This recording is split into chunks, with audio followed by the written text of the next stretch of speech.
Good afternoon, everyone. This is Queenie Clem with Queenie's Book Talk and Reviews, and I am your literary ambassador. And today we have Felicia Cauley on my channel today. Welcome, welcome, welcome.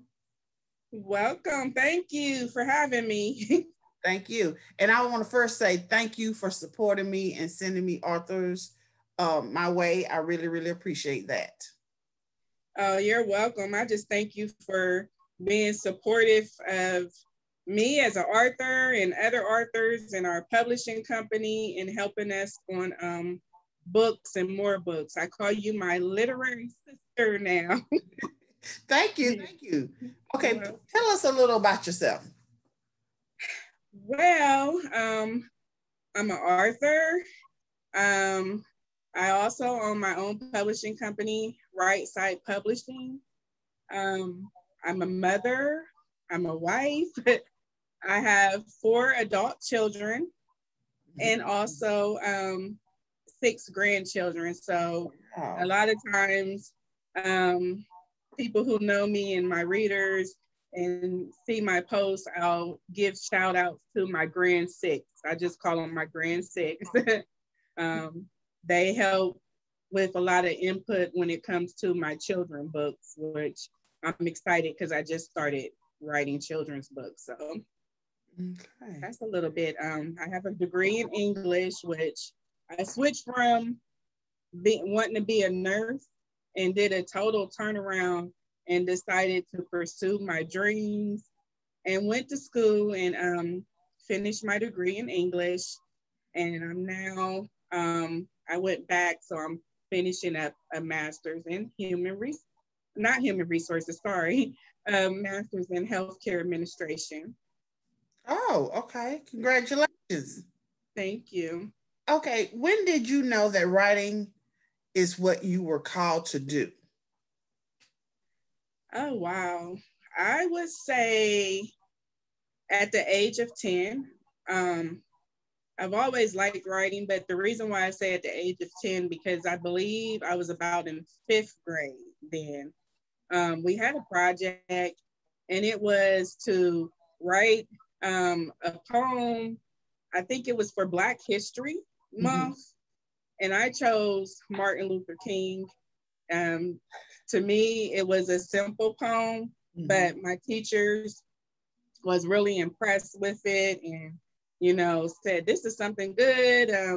We could try to, publish it later because they would have things for students and publish their work. Now, it never got published with the school, but I got, rewards for first place for poetry for that. And my love for writing grew from that point. And I just began to enter poetry contests. My church, we would have different conventions and all the churches would come together and you would submit your work. The funny thing is, I love to write. That's something that I always would do, but I wanted to submit my art. And when I would submit the art, it would never win anything. And the poetry would, win first place. And so my love for writing began to outweigh what I wanted to do with my art, if that makes sense. I wanted to be known for my art, my drawing, but writing is something that I do in my sleep. So I began to use my gift in writing.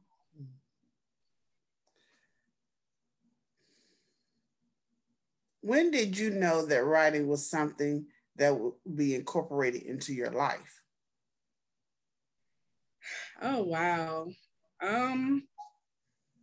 Well, poetry, as I said, that started in 5th grade. I believe when I got to, I say the end of middle school, I noticed that I always had a vivid imagination. When I say vivid imagination, my friends would get together and crowd in a group. You got a story for us? Tell me something. Or did you dream something? And sometimes I would lie just on the spot, like, oh yeah, I do got a story. And I would just start giving them a story off the top of my head. Oh. And they would gather around and listen, and I would add details to the characters and just make up stuff. And that's when I really tapped into, hey, this is a gift, because at a whim, somebody can come up to me and say, hey, what do you think about this? Or what is this idea? And I'll just run with it. So then I began to, I guess, journal and keep books and write down my ideas and write down different stories. And wow, I have books. And you come to my house, in my closet, I have bins of writing, like a vault of writing. Yes. Yeah. Okay. How do you find the time to balance your schedule to actually sit down and write and keep writing everything in your life? You know, even though you have a hectic lifestyle and grandkids, how do you balance all that? Yes, that's a good question, because I do. And even though I own my own company, I still work a regular 9 to 5 in the daytime while building the publishing company. So I would say one of the main things that I teach people that I mentor, upcoming authors, I use the tools that I have, because if I don't, I would never have time to write. Meaning, every device I have voice apps to where I can talk, out my thoughts. That's how I balance and make time to write. Even in my car nowadays, since people have headpieces and you're on the phone, you don't seem crazy when you're talking, and people are next to you like, who's she talking to? So I'm in my car, maybe reciting the book. Yesterday I was coming home from work and I was just talking out chapters of a romance book. Later on, I'll pull those up, get on the computer, and then, write it out. So that's how I balance it. I make time. Oh, wow. Romance. Wow. Okay. Now tell us about your books. Okay, well, let's see which one I want to start with. I have a lot of them here. One that I'm really excited about, it's To Be Shared. Don't waste the gift that God has given you. And this is volume 2. It's the illustrated version. So this volume, if you can see it, compared to the first one. Okay, so this is the first one. It has some of the same poems in it as the first one, and some of them are different. What I like about this book, To Be Shared, is there is the illustrated version.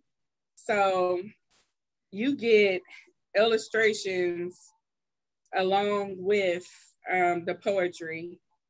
One of them is called, let's see, looking through it, Sister. So I have one in here. It's called Sister to Sister. And this book is a variety of poetry. It's not just one style. You can find things in here for different topics that you might be going through. So the Sister to Sister, it just has a illustration here.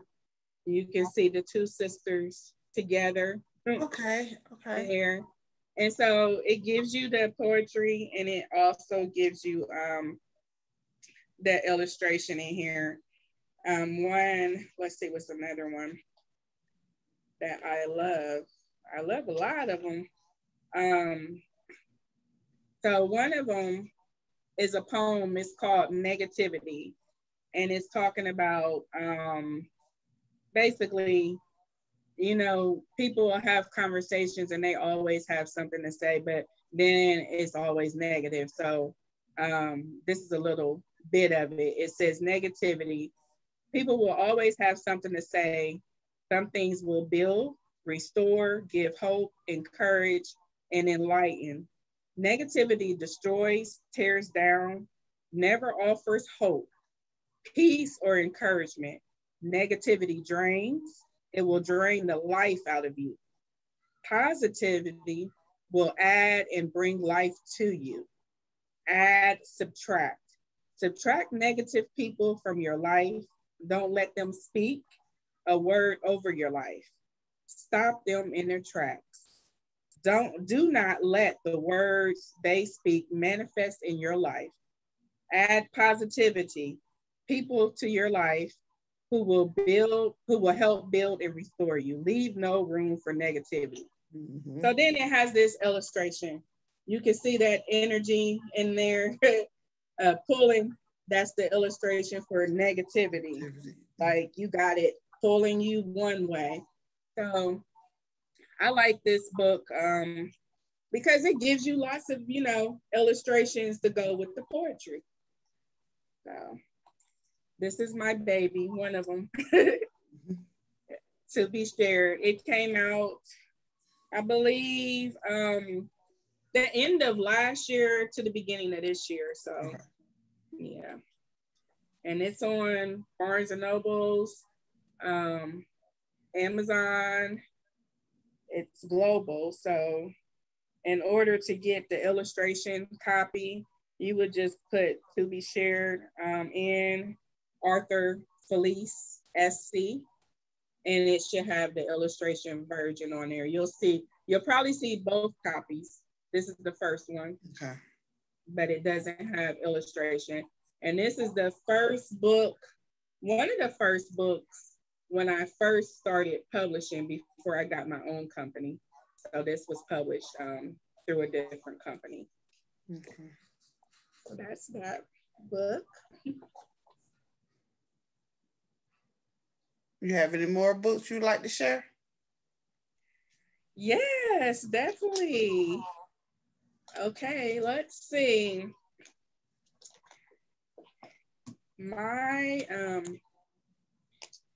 Okay, so we're going to put, I guess, later on a link for the updated Think on These Things. So I'm excited, I say, about all my books.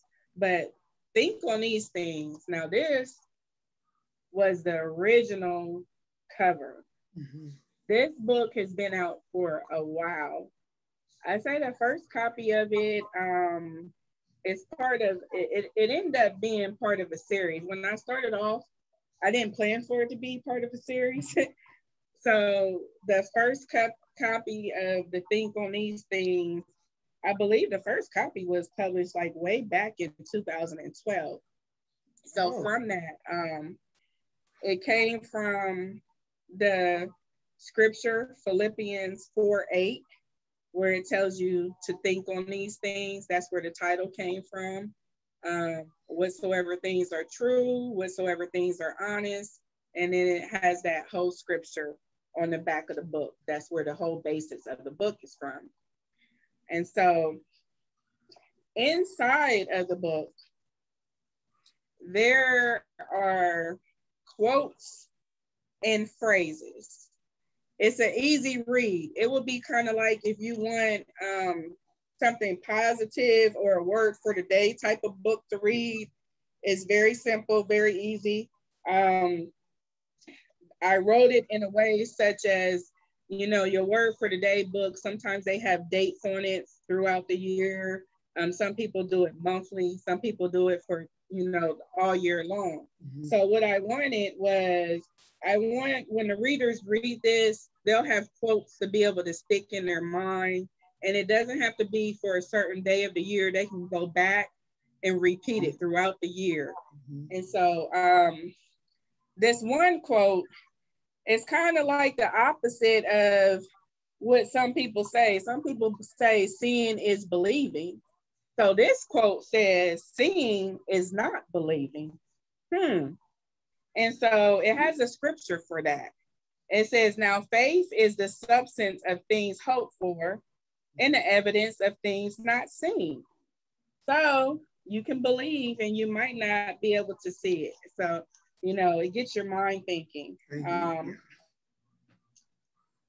What does it say? Okay, so there's another quote. People will say, the sky is the limit. The sky is the limit. Nothing's wrong with that, or, reach as far as your arms can stretch. Mm-hmm. Well, this one says, reach higher than your arms can stretch. It just challenges you. Think a little bit more than what your ideas is. It might be something more greater. So it says, enlarge the place of thine tent and let them stretch forth the curtains of thine inhabitants. Spare not, lengthen thy cords and stretching thy stacks. And it has a scripture for that, Isaiah 54:2. And this one has two scriptures. It says, for as far as the heavens and higher than the earth, so are my ways higher than your ways, and my thoughts higher than your thoughts. So it gives you some positive ones. Let me see if I can find another one. That's my favorite.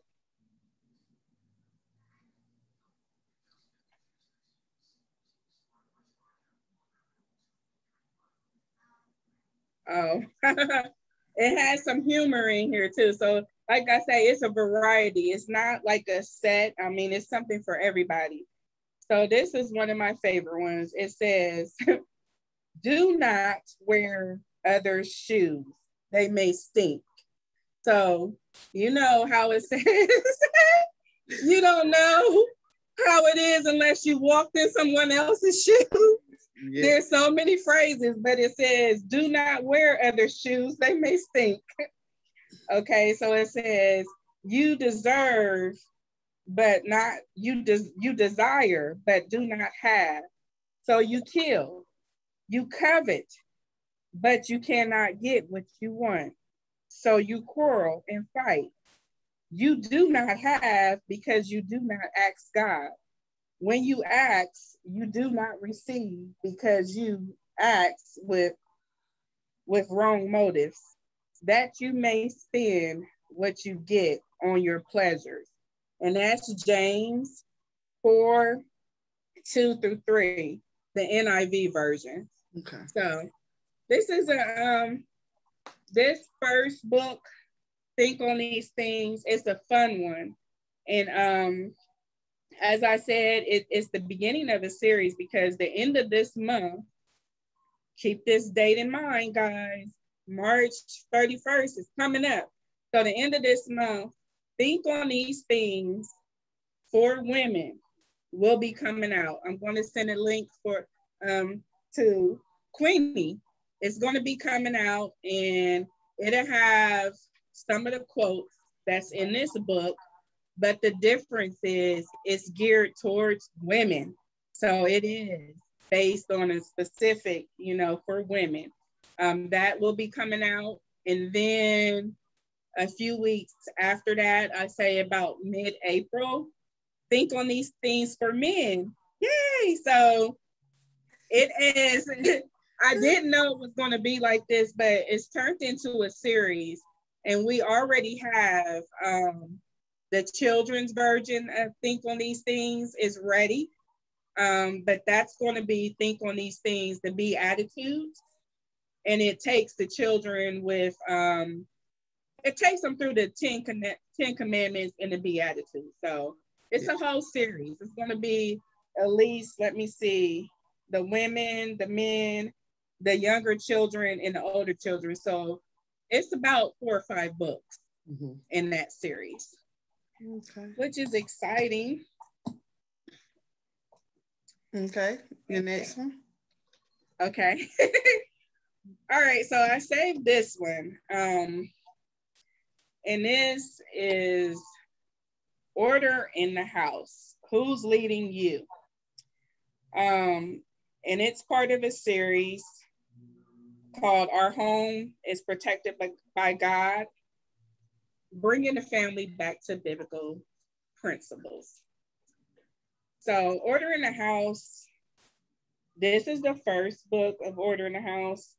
It has been out for a while. It came out 2013, I believe.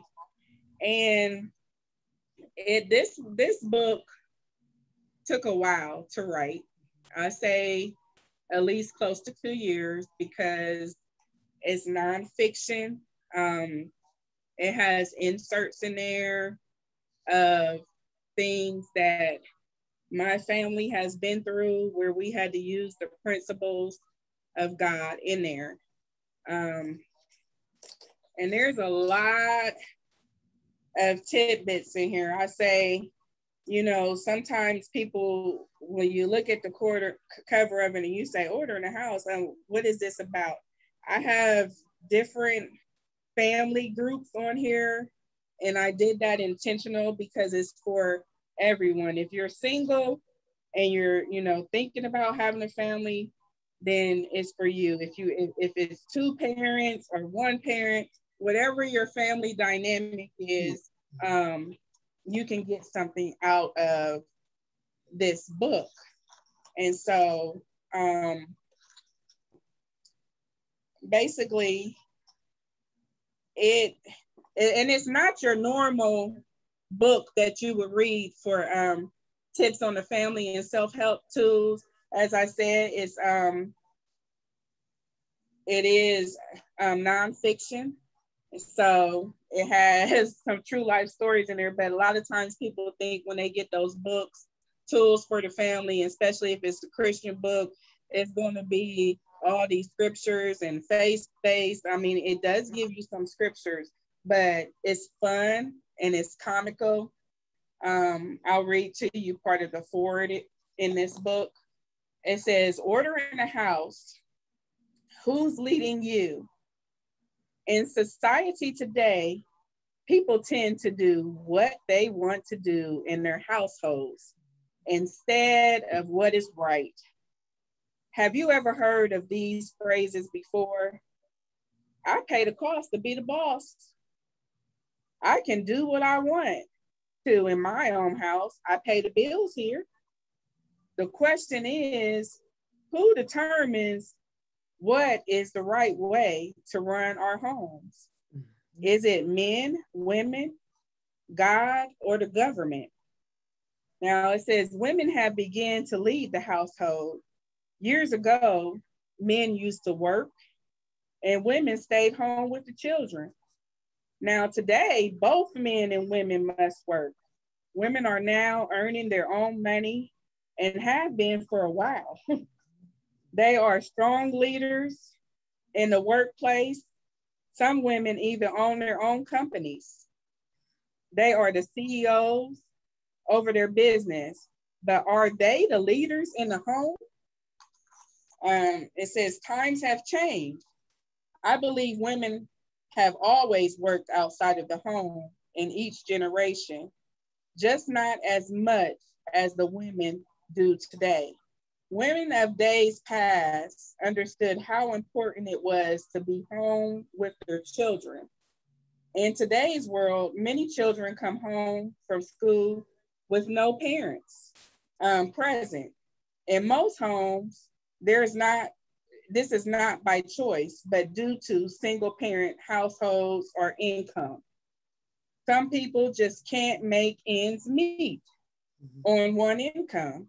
Since people seem to feel that their children can be responsible at different ages, the government has decided what age a child can stay home alone and how late a teenager can stay out at night. The word of God shows us the order for your household by scripture examples and what happens when our household is out of order. People may never agree on how the household should be led, but most people will agree that when things get out of order, it's a mess. When there's a mess, someone must clean it up. Sometimes it takes a long time to clean up the mess. It might take more than one person to get things in order. One person must be willing to help. The other person must be willing to lead. It's better to find out what order the house should be ran in before it becomes a mess.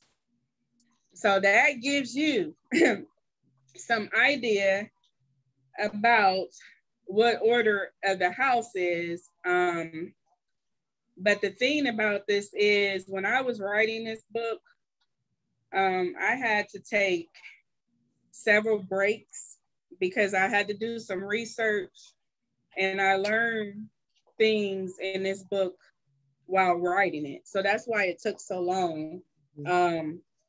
One thing is, people always say, you know, women are the weaker vessel. Well, that's biblical. You know, some people think it's by strength. Well, it's not that way. And when I was writing a book and giving my own life experience and example, something clicked in my head for the first time when I read that about women being a weaker vessel. I said, weak and weaker. If we're the weaker vessel, somebody had to be weak first. We're weaker. So I was like, oh, so that means even though the man is the head of the household, he has to be weak. And we're the weaker vessel, meaning this book, Order in the House, that sets the order, gives you examples of how the man, he leads his home, but he is weaker to the higher authority, which is God. So he has to be weak enough in that sense to know that God has given him the authority on the earth to run the household, but he is governed by God. And so when we look at things that way, for me as a woman, something just leaped in my spirit and said, oh, okay, I see this. You know, I might be the weaker vessel, but, you know, if the man is doing what he's supposed to do and doing his part in the household, he understands that he has that weakness too, because he is in authority of God. And that's if you're, you know, running your household and you're going back to the basis of the biblical principles. And for people who don't read the Bible or, you know, don't know anything about that, the book gives you its basics, things that you can go by building your home. And it also has some humor in there. Some humor in there. Let me see, I have one more insert from this book. There's a chapter in here, chapter 10. It talks about trust. So it starts off, it says, truth is defined as an ensured reliance on the character, ability, or strength of someone or something. Someone you trust is one in which confidence is placed, or depending upon something future or content. Trust gives hope. We cannot have healthy families without trust. We need trust for each other. Our children must be able to trust us. If you are a single parent, your children need to trust you. We all need to trust God.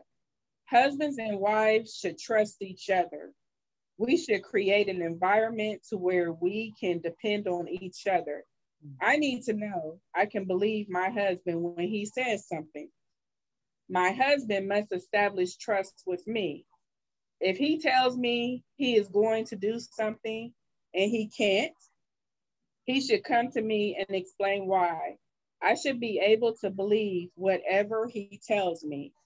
I know, and it says Robert, so nonfiction, Robert's my husband. I know Robert's character. He could lie to me without me knowing, even if he couldn't lie to me without me knowing, even if he wanted to. Robert is not a man who practiced lying. If he's gotten away with lying to me, it would change my mind about who I know and believe him to be. When people practice lying, it is often hard to know whether they are telling the truth or not. If we as adults are accustomed to telling each other lies, how can we trust each other? Lies destroy trust.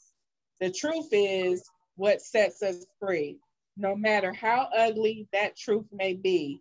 When we lie, we give the devil the tools to use to destroy us. He will come into our home and take full control. We must not mistake uncommunicative conversation for lies. Robert and I have had several miscommunications, and I would say, are you lying? Now, he hates being called a liar, which I never want to call him a liar. So he will take the time to explain to me what he said or is trying to say. So there's a lot of little tidbits in there, and I give examples, and each chapter is different. There is, at the end of this book, as you can see, there's a lot of blank pages. Because I'm a Christian author, but I write all types of different genres: romance, mystery, everything except for exotic and thriller. So I want, when people pick up this book, you don't have to have grew up in church. You don't have to be a Christian or even know anything biblically. The good thing about it is when you read this book, the reason why I left blank pages at the back of it, because if you learn something out of this book, you can take notes, things that you would like to do for your family. It has in here, think a page about honoring each other, ways that you can honor each other. And then you write it down, things that you plan on doing. So it kind of like helps you build things that you would like to do for your family, things that you would like to change.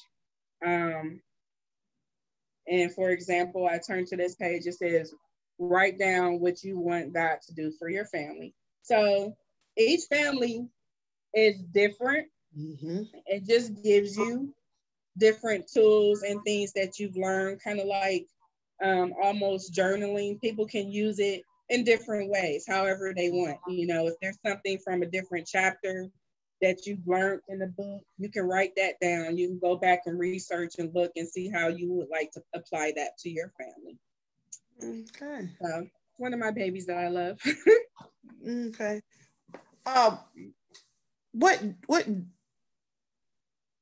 Where did you draw the inspiration from for all your books? Oh, wow. Well, my inspiration, I'll answer that in a two-part. I say my inspiration for writing too was passed down from my mother, because she's a writer. She's passed away now. But the inspiration for writing for my books, I think it's different for each book. Order in the House, I'm a mentor, and I thank God that God has allowed me to be a mentor. So I mentor young women and women that are married and women that are single. And when I came up with the idea for Order in a House, they're the ones who inspired me to write a book, because I've heard single women say there are no more good men. They're all dead or they're in the grave, you know. And I'm constantly telling them, oh, maybe you're meeting the wrong type of people. Maybe you need to change your environment. But that's easy to say. And for me, being married, it's not always, taken, the words that I'm speaking, because people are not looking like, oh, you were single before. So when I got the idea, they inspired me to write Order in a House. And I started off, by chapters and giving examples of my own life. And I didn't know that it was going to go that way, which when you're writing something nonfiction, it opened up. So what I will tell you, if you get Order in the House, you will get to know a lot more about me personally, because it's in Order in the House. And families is what inspired me to write this book, because I've also heard people say, you know what, one thing, you can raise a family, but there is no guidelines for raising a family, like we don't have no manual. And I say, yes, there is. Well, no, it's not. And I said, well, you can go by the Bible, Yeah. And for me, it's a guide. But what I learned is dealing with people want something that's real. and they want to see something that's tangible. And everybody didn't grow up in church. And just to be honest, everybody doesn't read the Bible. So that doesn't even stick to some people when you say the Bible is a guide. So I wanted to be able to give something to families that they could use as a guide and something as personal experience. These are things that I have experienced. These are things that I have applied to my life, and it works. It works. It's just not your normal pick up a book and you're going to get a bunch of scriptures to read. It has biblical principles and scriptures in there, but you can apply it. So that's what inspired me for ordering a house. And each book is different with think on these things. I would say I thought of that as I read daily word books myself. And I love to read daily word, you know. I have books of them in my office. And a lot of them, they have chapters for each day of the month, and which works for me. You know, I like it to be able to say, oh, today is the 27th. Let's see what's for, you know, the 27th. But it inspired me to write, think on these things were the idea of people who like the daily word type of book, to have something I would call that you could recycle over and over again. Because sometimes with the word for the day books, I know with myself, I've done it, and it's nothing wrong with the book. After I go through 2020, all, you know, everything in it for that, you know, year, then in my mind, because it's dated for that year, I'm like, oh, I need to get the next word for the, you know, day book for 2021 so I can start off this year. But the good thing, you know, and so that's what inspired me to do something like think on these things, because it's phrases, quotes in scriptures, and it's something hopefully that will resonate with your mind. Once you read it, that quote will stick out, and you can just go back, look at it, ponder on it, you know, and kind of like recycle it type of thing. That was for that.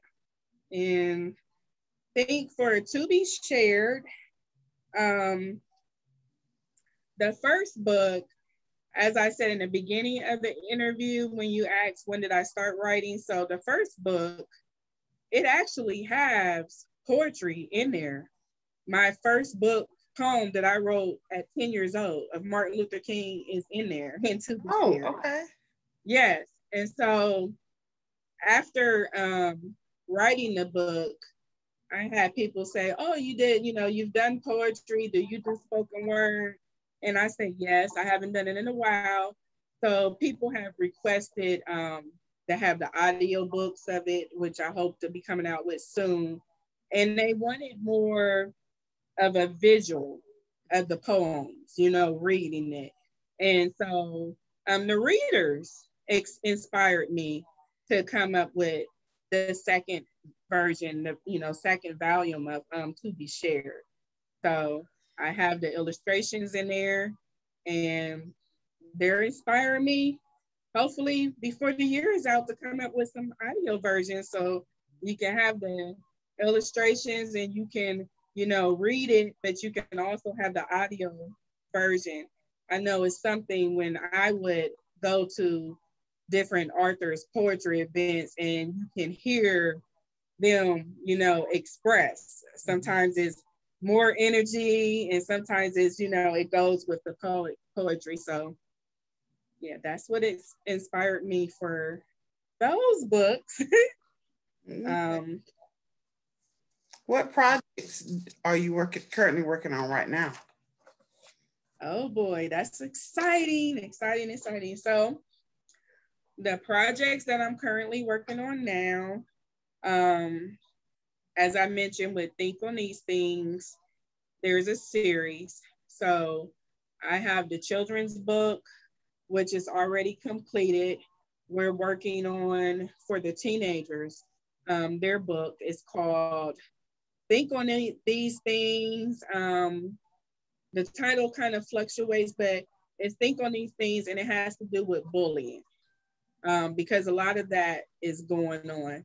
So yes, yeah. So when they read it, it has, I'm trying to remember. Okay, so one of the things in that book is it has where there's a kid named John and a girl named Sarah. Well, John, he comes from a wealthy family. He's always dressed. He's always got extra money when he comes to school, and he flaunts it. Well, Sarah comes to school. Sarah's not, she doesn't dress too good. She does, you know, she's not kept up good. Her family is going through things. So John makes it known, and he teases Sarah when she comes to school. She doesn't smell good, blah, blah, blah. So that's how that book starts off, and it gives a scripture from the Beatitudes. So it's based on the Beatitudes. It's called Think on These Things, for children, you know, not, and it has the bullying in there, but it breaks it down by the Beatitudes. So the first gives that description that I just described, and then it gives one of the Beatitudes of blessed, you know, blessed are the pure in hearts and so on, and it gives an example. So it has something, that's one of my big projects, because that's what's going on. And I wanted something to where the kids can relate to it. And they also have a background to fall back on where they can use the Beatitudes with, you know, hey, this is, your behavior is not going along with the character, you know, in the Beatitudes. So that's one of the projects. What else? My other project is children's books, which is, I mean, I tell people that I write all kind of different genres, but it surprises me when I come up with an idea, especially with these children books, because I'm writing for I have a book completed called The Quest for the Lost Colors. My grandson, he watches the color shows on TV. He loves colors. I mean, he goes crazy about the different shows with colors. So that's where I got the idea from. But I'm very into education and wanting kids to learn not just English, but Spanish, you know, and different language, foreign language, even before they get in school, because it's a must. Yes. So, yeah, so with that book, it's for ages kindergarten to second grade, and it has English to Spanish. So it's called The Discovery Learning English to Spanish. So these children are superheroes, and they're going to look for these lost colors. They woke up and all the colors was gone in their room. So they're on a quest to find these lost colors. As they travel and they find the different colors, the book will give you the name of the colors in English and in Spanish. So yeah, so they get to learn. Wait a minute, I done heard that book before. Duh. Well, you heard it? Yes. Okay, never mind. You heard a book like that? Yes. You wanted me to beta read the book, and I was like, wait a minute, that book sounds familiar. Oh, that I sent you the preview. Yes, and I'm like, yes, you're my literary sister, so you get to look firsthand. Yes, and I love it. I love it. I love it. Yes. So it's complete. And then it's part of a series. So the series is called The Quest for the second one is The Quest for the Lost Animals. So they're doing the same thing. They're going for adventure to find the lost animals, but they get to travel different countries, different cities, Africa, Australia, and it names the animals in English and Spanish. So yeah, I'm excited about it. It's kind of hard for me because I'm an author and I'm a publisher, and I take very serious, the work that I'm doing. So this month, I have a few people from our publishing companies. They have came out with children books. So I've kind of like put mine on hold because I want theirs to, you know, push through, and I don't want the emphasis to take off of what they're doing. And I have one of the children's books that just came out that I'll show you in this interview of one of the authors. But yeah, so their books have been pushed through and they're marketing this week. And so by next week, you'll see the children's books advertised. You'll be able to go on to Barnes and Nobles, Amazon. Soon you'll be able to Google it. It's called The Quest for the Lost Colors by Felice, FELICESC. And then The Quest for the Lost Animals, and it's by Felice, and it's FELICSE. So yeah, you'll be able to get those books. That's one of the projects. I'm doing so much. Another thing I have coming out, this is a fun one. So, and then for all my Christian friends who wonders, like, how can you write from all kind of different genres and, you know, still keep it biblical? Well, you can be Christian and still keep it clean and have fun and still have adventure in it. You know, I'm still an author. So I have a romance book coming out, a romance book. Yes. Yes. So I don't believe it will be out the end. I wanted it to be out the end of this month, but there's still chapters being added. So that's not going to come out, I say, until the end of April, close to May. And all I can tell you is just a little bit. It's about a girl who has been doing everything. As far as she's concerned, she's done everything right. You know, she waited, she's not married, and she goes to college, she gets out of college, and something just hit. She noticed all of her friends are dating, some of them are getting married, and what happened to her? So now she's mad. She's mad at her grandma, who then taught her the ways of the Lord. She thinks her grandma is crazy now. Her grandma is wrong because this woman that had 3 husbands, this is how she's thinking. You grandma, you done had 3 husbands. You with granddad. You've been with him for a while, but you didn't do everything right. And you want me to do everything right. That's why I don't have a husband. So she goes off and tries to do things on her own and ends up getting with the wrong type of guy. Yeah, so it gives you, it's a romance story, and at the end of it, it does end well, but it's a lot of twists and turns. So you'll see that title because it says tired of waiting on God. So that is the title is really it's gonna get you. It'll be a good read. So those are my projects. All right. Where can readers find you and your books?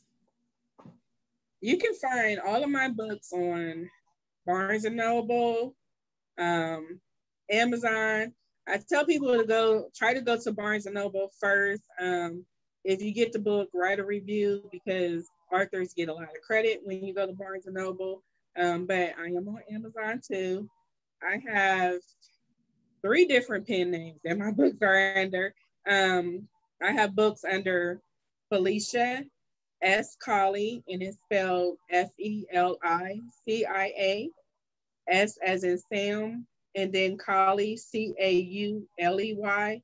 So if you Google that, you'll see a lot of books come up on Google under that, and it'll give you more information about me. And then books that I have published through my publishing company, it's Right Side Publishing. It's under Felice, SC. So it's spelled with an F, Felice, and then S as in Sam, .c. Now, some of the newer books that's came out, you can Google them and they come up, but as you know, when you first start out with Google, sometimes it don't come up that fast. So sometimes you will have to put in the title. Order in the House, Who's Leading You? It's one of the first books that I published under our publishing company. So it doesn't have the S.C with it. It just has Felice on there. So, I mean, you'll see that it's on Barnes & Noble, Amazon, and then you'll see our label for our company. That's our logo label. I don't know if you can see that at all. It's on there. So that's how you can get the books. If anybody is on here and you're in Canada or the UK, my books are global, so you'll be able to order them where you're at. Okay. Is there anything else you would like to add before we close? Just as I said, I'm an author and a publisher, so I just want to show you one of the books that I'm excited about that came out through our publishing company. This is a children's book, and it's my first time at the dentist. This is by one of our authors, Vivian L. Pittman. So it's a good book for children if you're into children's books. It keeps you, it encourages children to go to the dentist. It's, let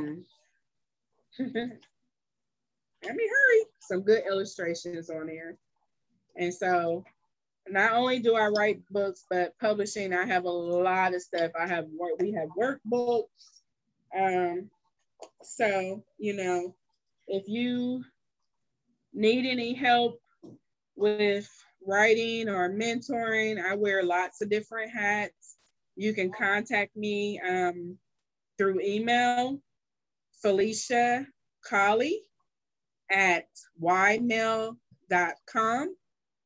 Not Yahoo, so people get confused. It's just Felicia, Felicia